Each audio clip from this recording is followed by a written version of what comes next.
पर अत्याचार नहीं सहेंगे, नहीं सहेंगे, अनुसूचित जाति पे अत्याचार नहीं सहेंगे, नहीं सहेंगे, आरोपी की दुकान मकान, आरोपी की दुकान मकान,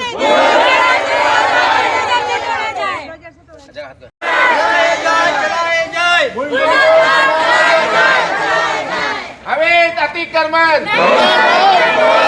अवैध अतिक्रमण, दलितों पर अत्याचार, नहीं सहेंगे, नहीं सहेंगे, दलितों पर अत्याचार, नहीं सहेंगे, नहीं सहेंगे, नहीं सहेंगे, नहीं सहेंगे, कार्रवाई हो, अवैध अतिक्रमण,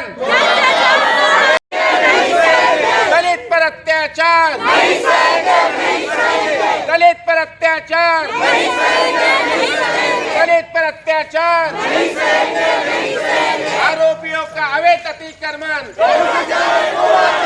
अवैध अतिक्रमण।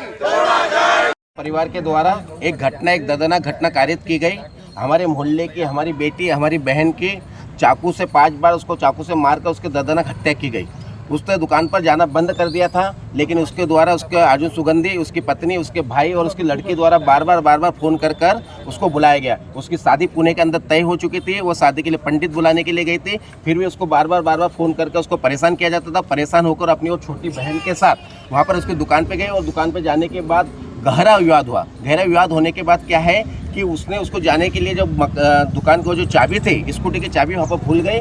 दोबारा स्कूटी की चाबी लेने के लिए जाते हैं तो उसके ऊपर चाकू से अर्जुन सुगंधी और उसके परिवार द्वारा हमला किया जाता है और हमले से तत्काल उसकी मृत्यु अपने स्थान पर ही हो जाती थी। निकिता सुरागे बिना पिता की बेटी थी। माताजी बर्तन मांजने का काम करती है, बहन वो करती थी, वो पूरे परिवार को संभालने का काम निकिता करती थी और अपने परिवार का पालन पोषण करती थी। और उसकी शादी 19 दिन बाद उसकी सगाई होने वाली थी पुणे के अंदर, और एक होनहार लड़की को हमारे समाज के व्यक्तियों ने हमारे द्वारा खो दिया गया। ऐसी लड़की को हम फिर से नहीं पा सकते हैं। और अनुसूचित जाति के जो लड़के थे, इसके कारण पूरे समाज के अंदर एक आक्रोश व्याप्त हो चुका है, एक गुस्सा व्याप्त हो चुका है कि कोई भी दलित महिला को, दलित बेटी को कहीं पर भी अपनी किसी भी स्थिति देखकर उसके ऊपर हत्या कर दे रहा है, उसके ऊपर हमला कर दे रहा है, उसका छेड़खानी कर देता। लेकिन ऐसी घटना जो दलितों पर बार बार बढ़ रही है, इसके लिए आरोपी को जल्द से जल्द उसमें कायमी करते, FIR करते हुए इसको फांसी की सजा दिया जाना चाहिए और उसको तत्काल करना चाहिए। और आरोपी ने जो घटना जो अपनी दुकान के पास की गई थी, हमको पता चला है विश्वसनीय सूत्रों से कि वह जो दुकान है वो अवैध अतिक्रमण का निर्माण किया गया है। उसका जो महाजना पेट के अंदर जो मकान है वह भी अवैध बनाया गया है, वो बिना नगर निगम की अनुमति के बनाया गया है और जितनी जगह उनके पास थी उससे ज़्यादा में उसमें निर्माण किया गया है। तो उसके जो अवैध निर्माण है उस अवैध निर्माण को भी तोड़ा जाना चाहिए। और तोड़ने के कारण क्या है कि जो ऐसे आरोपी लोग हैं जो कि ऐसे घटना कारित करके चले जाते हैं, तो इस घटना का लोगों पे वो लगेगा, डर पैदा होगा, इसलिए उसके अवैध निर्माण को भी तोड़ा जाना चाहिए।